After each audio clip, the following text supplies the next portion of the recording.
가난한 심령으로 하나님의 나라를 약속받은 이들의 삶은 온통 기쁨과 웃음으로 충만하지만은 않습니다. 오히려 누가복음에 나오는 산상수훈을 보면 예수님은 이 복에 임한 엄숙한 화의 말을 덧붙이십니다. 화 있을진저 너희 지금 웃는 자여. 왜냐하면 하나님 나라를 유업으로 받은 가난한 심령이 마주하게 되는 영적 은혜는 우리로 영적 파산 상태에 이르게 한 죄로 인한 슬픔이기 때문입니다. 이 땅에서 마주하게 되는 고난과 고통보다 그 근원이 된 죄 때문에 애통해야 하는 것이기 때문입니다. 주님이 하늘의 위로를 약속하시는 애통은 우리가 이 땅을 살아가며 겪게 되는 슬픔이나 우리 죄의 결과를 후회하고 반성하는 낙심과는 다른 애통입니다. 왜냐하면 이것은 심령이 가난한 자만이 가질 수 있는 애통이요. 그 나라를 유업으로 받아 그 나라로 오늘을 살아가는 이만이 느낄 수 있는 애통이기 때문입니다. 성경에 나타나는 애통에는 대략 세 가지가 있습니다. 먼저 이 세상을 살아가며 뜻하지 않은 곤란과 환란을 당할 때 마주하게 되는 애통입니다. 다시 말해 삶에서 외적인 손실을 입거나 자신들의 욕망을 만족시킬 수 없을 때 우리는 애통합니다. 아합 왕은 나봇의 포도원을 뺏지 못해 애통해했고 다윗의 아들 암논은 그의 누이 다말을 더럽힐 때까지 애통해하며 알아누웠었습니다. 그러나 이러한 육신의 일로부터 비롯된 슬픔과 세상 근심은 사망을 이루는 것일 뿐입니다. 또 다른 하나는 자신이 저지른 죄로 말미암은 결과로 인한 애통입니다. 죄 그 자체보다 그 죄가 몰고 온 치명적인 결과에 애통해야 하는 것입니다. 내 죄벌이 너무 중하여 견딜 수 없나이다. 그 아우를 살해해서 벌을 받게 된 가인은 자신의 죄보다 자신에게 내려진 그 벌 때문에 애통해했고, 내가 범죄하였을지라도 청하옵나니 내 백성의 장로들의 악과 이스라엘 앞에서 나를 높이사 나와 함께 돌아가서 나로 당신의 하나님 여호와께 경배하게 하소서. 하나님의 명령을 어긴 사울 왕은 자신의 죄를 통회하기보단 그 죄가 불러온 치명적인 결과를 애통해하며 최소화하기 위해 애썼습니다. 그리고 그 누구보다 죄의 결과에 애통해하며 절망으로 치달았던 인물은 예수님의 제자였던 가룟 유다였습니다. 내가 무죄한 피를 팔고 죄를 범하였도다. 예수님의 제자였던 가룟 유다는 그 자신의 죄를 알았고 슬퍼했고 그리스도를 의롭다 하였으며 받은 은 30냥을 되돌려 주었습니다. 그러나 유다 또한 생명에 이르는 회개가 아닌 죽음에 이르는 후회와 절망으로 나아갔을 뿐이었습니다. 왜냐하면 성경이 말해주는 세 번째 애통, 회개에 이르게 하는 애통은 오직 은혜로 말미암는 영적인 애통, 즉 성령께서 주시는 경건한 슬픔이기 때문입니다. 시편 34편 18절 말씀입니다. 여호와는 마음이 상한 자에게 가까이 하시고 중심에 통회하는 자를 구원하시는도다. 심령의 가난함을 깨닫게 하시는 것이 하나님의 은혜이듯 영적인 애통 역시 하나님이 베푸시는 은혜의 영역이라 할 수 있습니다. 그러나 심령이 가난하고 그것을 인정하는 것과 그것을 슬퍼하고 애통하는 것은 별개의 문제입니다. 즉, 고백과 통회는 다릅니다.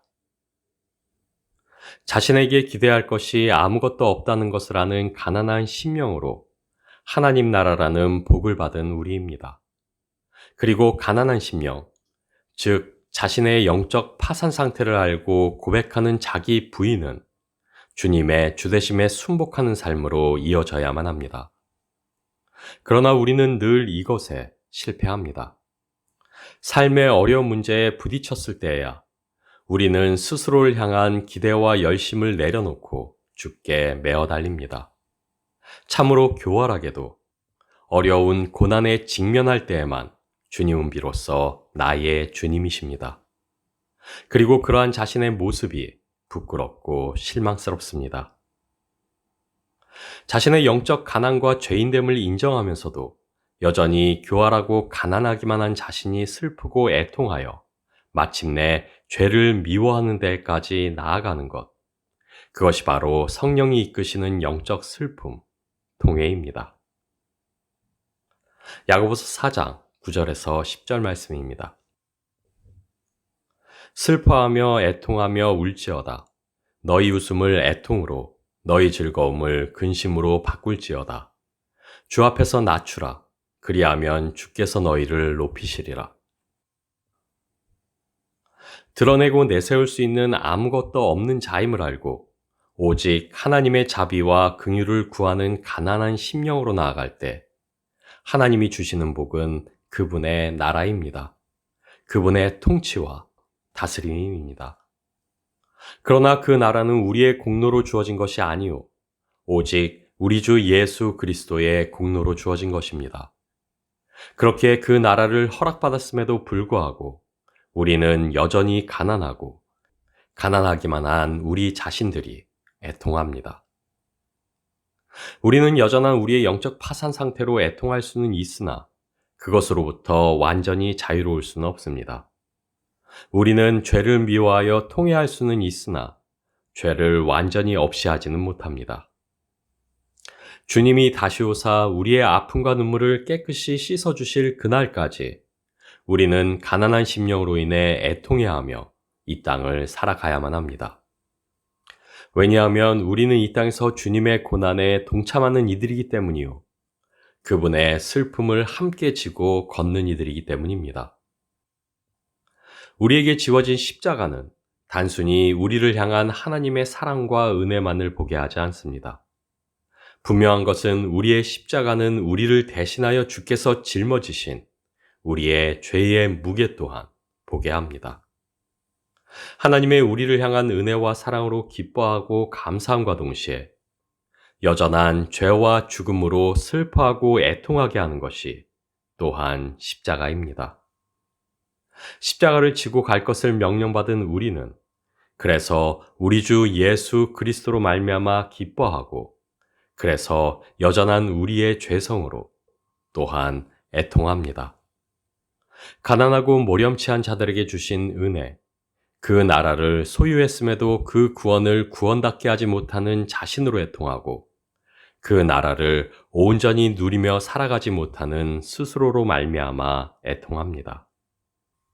그리고 애통한 가난한 이들에게 오히려 하나님은 은혜와 복으로 함께 하십니다. 질책과 책망이 아닌 위로로 함께 하십니다. 주신 은혜를 값싼 은혜로 만들었다는 모렴치에 대한 우리의 애통을 주님의 주대심에 기꺼이 순복하지 못하여 누리지 못하는 그 나라를 향한 우리의 슬픔을 하나님께서는 오히려 복으로 바꾸사 우리로 하늘의 위로를 얻게 하십니다. 죄인이라는 것을 알고 인정하면서도 오히려 그 때문에 애통해하는 우리를 위로하고 격려하사 마침내 그 죄를 미워하는 데까지 나아가게 하십니다. 우리의 매일을 성령의 은혜로 이끄사 우리로 마침내 영적인 슬픔, 통회에 이르게 하십니다. 매일의 삶 속에서 죄를 깨닫게 하시고 그 죄로 애통케 하시며 그 죄에 대항케 하사 우리로 오히려 세상에 위로가 되게 하십니다. 그래서 하늘의 복은 이미 애통했던 자가 아닌 오늘도 애통하는 자에게 주어지는 하나님의 위로입니다. 시편 42편 3절 말씀입니다. 사람들이 종일 내게 하는 말이 내 하나님이 어디 있느뇨 하오니 내 눈물이 주야로 내 음식이 되었도다. 심령의 가난이 구원받은 이들이 갖게 되는 영적 자질을 의미하듯 애통 또한 성령 안에 거하는 자에게 주어지는 영적 자질에 해당합니다. 하나님 앞에서 자신의 무능과 가난을 본 사람은 그것을 초래하는 죄와 부패와 악과 영적 공경과 비참이 그 배후에 있음을 보게 됩니다. 그것을 견디다 못해 애통하며 부르짖게 됩니다. 그리고 동일한 문제를 내 주변의 사람과 세상 속에서 발견합니다. 구원을 살아간다는 것은 자기를 보고 울며 사랑하는 주위의 사람을 보고 운다는 것입니다. 그 무엇도 내놓을 것이 없는 영적 가난과 무지, 무능과 어리석음을 보고 울며 애통하는 것, 그것이 우리로 살게 하신 구원입니다. 왜냐하면 그것이 우리 주님이 가신 길이기 때문입니다. 우리를 구원하시기 위해 더 없는 슬픔으로 이 땅을 살아가셨던 분이 바로 우리 주님이시기 때문입니다. 그래서 성경은 우리 주님에 대해 그는 실로 우리의 질고를 지고 우리의 슬픔을 당하였다 예언하였습니다. 예수님은 사람들의 죄를 보고 심판과 죽음이라는 파멸적인 그들의 결과를 보며 그리고 자신을 거부하고 회개하지 않는 이들을 보며 우셨습니다. 그렇기에 주의 주되심 아래 그분의 통치 아래 그분의 나라로 살아가는 우리 역시 세상의 죄와 악을 보며 울어야만 합니다. 에스겔은 하나님이 신실한 자들을 일컬어 예루살렘 성읍 중에 순행하여 그 가운데에서 행하는 모든 가증한 일로 말미암아 탄식하며 우는 자라 말씀하시는 것을 들었고 사도 바울은 그의 서신에 이제도 눈물을 흘리며 말하노니 여러 사람들이 그리스도의 십자가의 원수로 행하느니라고 썼습니다. 우리는 세상에 하나님 나라를 세우고 확장하는 이들이기 이전에 이미 멸망으로 운명지어져 있는 세상에서 그 세상의 죄와 운명으로 슬퍼하며 애통하는 이들로 부름받고 있습니다. 세상을 사랑하사 그 독생자를 내어주시기까지 한 하나님의 사랑을 알고 여전히 그 사랑에 응답하지 않는 이들로 아파하시는 하나님의 마음을 나누는 자들로 부름받고 있습니다. 그래서 우리는 자신을 바라보며 그리고 세상을 바라보며 슬퍼하는 자요. 그 애통으로 이 세상을 살아가는 자들입니다. 요한계시록 21장 4절 말씀입니다. 모든 눈물을 그 눈에서 씻기심에 다시 사망이 없고 애통하는 것이나 곡하는 것이나 아픈 것이 다시 있지 아니하리니 처음 것들이 다 지나갔음이라. 우리에게 지워진 십자가는 세상 죄에 대한 우리 주님의 애통이요. 또한 우리 자신들의 죄에 대한 우리의 애통이어야만 합니다. 그러나 그 십자가는 주님이 이루시고 우리에게 베푸신 구원의 위로이기도 하다는 사실을 우리는 기억해야만 합니다. 완전한 기쁨과 위로의 그날이 오기까지 우리는 마음 상하고 눈물 흘리는 애통으로 살아갈 수밖에 없으나 그러나 우리와 우리의 죄를 덮어주시는 하늘의 은혜가 이 땅에서도 있음을 우리는 기억해야만 합니다. 우리는 이 땅에서 구원을 살아가는 주의 자녀요, 그분의 백성입니다. 그리고 이 땅에서 그 구원을 살아간다는 것은 나로 인해, 너로 인해, 그리고 우리로 인해 울며 애통하는 것입니다. 그 애통으로 그리스도의 남은 고난을 함께 감당하는 것입니다.